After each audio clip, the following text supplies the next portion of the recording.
అమ్మ అన్నదానికి నువ్వేమైనా బాధపడ్డావా మీనా అంటే, నాకు ఇది అలవాటే లేండి, ఎవరైనా కానీ నేను కూడా పూలు అమ్మకపోతే నాకు కూడా చిరాకే అనిపిస్తుందండి అని అంటుంది మీనా. అవును, నాకు కూడా ట్రిప్ రాకపోతే నేను కూడా చాలా బాధగా ఉంటాను అని అంటాడు బాలు. సరే ఏం చేద్దామా అండి అంటే, నేను ఒక ప్లాన్ వేశాను, నీకు రేపు చెప్తా అని అంటాడు బాలు. ఇంతలో సీన్ కట్ చేస్తే మరుసటి రోజు ప్రభావతి డ్యాన్స్ స్కూల్లో ఈగలు దోమలు తోలుకుంటూ ఉంటుంది. ఇంతలో కామాక్షి వచ్చి, ఏంటి వదిన దోమలు ఈగలు ఈమల్ని తోలుతున్నావా అని అడగగా, ప్రభావతి బర్రెలెద్దులు తోలుదామని అనుకున్నా కానీ అవి లేవు కదా అని అంటుంది. మీనాక్షి పరిస్థితిని గమనించి, నువ్వేం టెన్షన్ పడకు వదిన, చీటిపాట పాడే వాళ్ళందరికీ చెప్పాను, వాళ్ళు 20 మంది ఉంటారు, 3 చొప్పున చేర్పించిన 60 మంది వస్తారు అని గాల్లో లెక్కలు వేస్తుంది.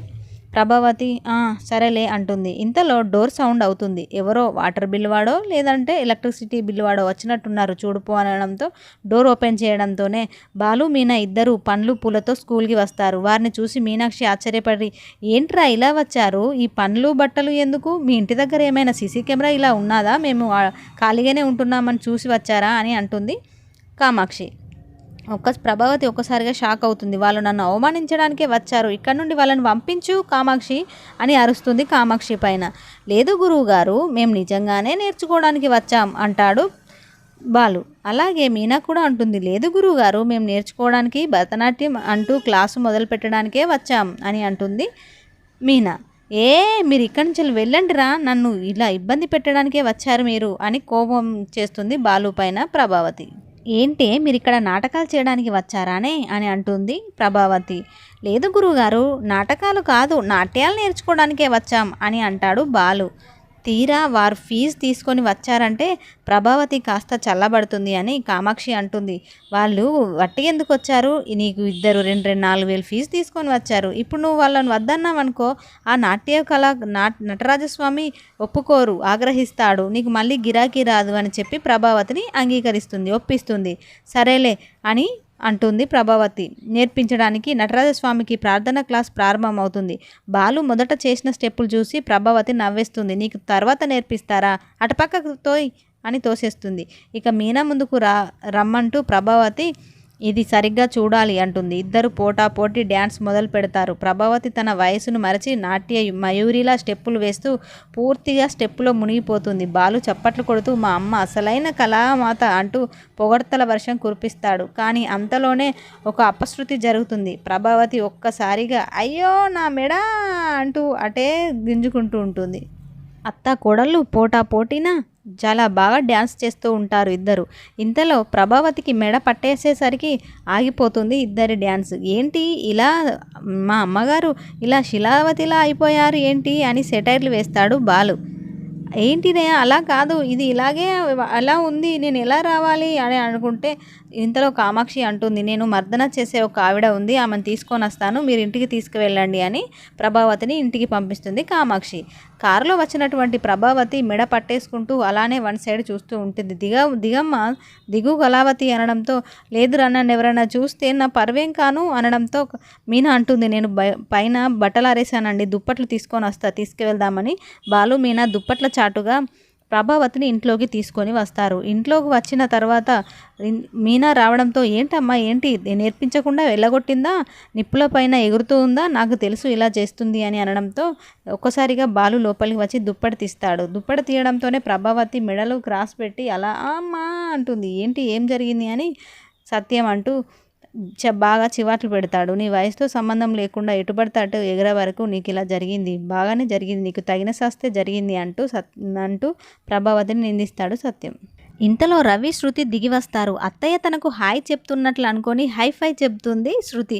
దీంతో ప్రభావతి గిరగిరా తిరిగి కింద పడిపోతుంది. అందరూ షాక్ అవుతారు. ఏంటి మమ్మీ సెంటర్లో శిలా విగ్రహంలో నిలబడిపోయింది అని రవి ప్రశ్నించగా మీనా మళ్ళీ వివరిస్తూ, డ్యాన్స్ చేస్తూ ఉండగా మెడ పట్టేసింది రవి అంటుంది. దీంతో శృతి నోరు ఖర్చుకుంటుంది. అంత బాధపడుతున్న ప్రభావతి సైలెంట్గా ఉండగా తన గురించి అందరికీ చెప్పినందుకు మీనా పైన తెగ మండిపడుతుంది. నా ఫోటో తీసి వాల్ పోస్టర్లో వేయిరా ఇంటి ముందు, అందరికీ తెలుస్తుంది అని వెటకారంగా మాట్లాడుతుంది. ఇంత జరిగినా నువ్వు ఇలా మాట్లాడడం కరెక్ట్ కాదు, ఈ వయసులో ఇలాంటి ప్రయోగాలు అవసరమా అని గట్టిగా సత్యం మందలిస్తాడు ప్రభావతిని. ఇంతలో మీనాక్షి తనకు తెలిసిన ఆయుర్వేద వైద్యురాల్ని తీసుకొని వస్తుంది. ఆమె కొన్ని నూనెలతో మర్దన చేసి ఇంకో 2 సార్లు చేస్తే సెట్ అవుతుందని చెబుతుంది. కానీ మధ్యలో ప్రభావతి తల తూర్పు నుండి పడమరగా తిరిగిపోతుంది. అందరూ హడలిపోతారు. ఈ గందరగోళం మధ్య బాలు తల్లి బాధ చూసి మనస్తాపానికి గురవుతాడు. నీ వల్లే మా అమ్మ ఇలా అయిపోయింది అని మనసులో అనుకుంటాడు బాలు. ఒసై మీనా, నా ఎదురుగా రావే, నువ్వు కావాలనే నా మెడ పట్టేలా డ్యాన్స్ చేసావు కదా, నాతో చేపించావు కదా అని అంటుంది మీనాని. మీనా ఒక్కసారిగా అదేం లేదత్తయ్యా అని అంటుంది మీనా. ఇంతలో కామాక్షి అందుకుంటుంది.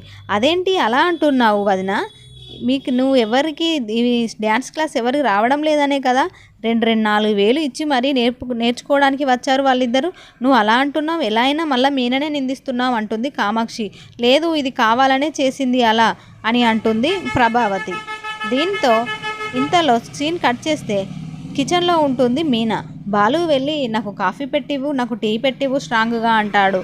నువ్వు కావాలని చేసావు అన్నట్టుగా బాలు మాట్లాడుతూ ఉంటాడు. అదేంటండి అలా మాట్లాడుతున్నారు, మీరే కదా వెళ్దామని చెప్పింది, ఐడియా ఇచ్చిందే మీరు కదా అంటే, నేను వెళ్దామన్నాను, నాట్యం నేర్చుకుందామన్నాను, కానీ నువ్వు మరీ అంతగా నువ్వు డ్యాన్స్ చేసి మా అమ్మతో చేపిస్తావని నేను అనుకున్నానా అని అంటాడు బాలు. నేను అలా మెడ పట్టేలా నువ్వు డ్యాన్స్ చేయమని నేను చెప్పానా అని మీనా వైపే తప్పున్నట్టుగా మాట్లాడతాడు.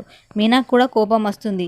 నా వల్లనే మీరు కూడా నాకు సపోర్ట్ చేయడం లేదు, మీ అమ్మగారికి సపోర్ట్ చేస్తున్నారు కదా అని అనడంతో నా బుజ్జికి పూలగంప కాదు అంటే, నేను ఇక్కడ నుండి వెళ్ళిపోతున్నాను, నువ్వు ఛాయ్ నువ్వే చేసుకొని తాగేసి అని కోపంగా వెళ్ళిపోతుంది మీనా. అక్కడి నుండి కిచెన్లో నుండి వెళ్ళిపోతుంది. అయ్యో, వచ్చినందుకు నాకు టీ బౌలే ఇచ్చేసిందే అని ఆడబెట్టేసి వెళ్తాడు. ఇంతలో అప్కమింగ్లోకి వెళ్తే మటన్ షాప్ మాణిక్యం మీనా కంట్లో పడతాడు. మీనా మటన్ షాప్ మాణిక్యాన్ని ఫాలో చేసుకుంటూ వస్తుంది. ఇంతలో రోహిణి షాప్కి వస్తాడు మాణిక్యం. ఏంటి నువ్వు ఇక్కడికి ఎందుకు వచ్చావు అని అడుగుతుంది విద్య. నన్ను మీనా చూసింది, నన్నే వెంబడిస్తుంది, అందుకే తొందరగా వచ్చానని చెబుతున్నాడు ఆ మాణిక్యం. ఇంతలో మాణిక్యాన్ని బీరువాలో దాస్తుంది విద్య. అక్కడికి రాజేష్ని తీసుకొని వస్తాడు బాలు.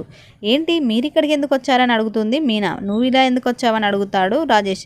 ఇంతలో బీరువాలో దాక్కున్న మాణిక్యం తుమ్ముతాడు. ముఖ్యమున్న బీరువానే కావాలి అంటాడు రాజేష్ మరియు బాలు. చూడాలి ఫ్రెండ్స్ అప్కమింగ్లో ఏం జరగబోతుందో. Thank you friends.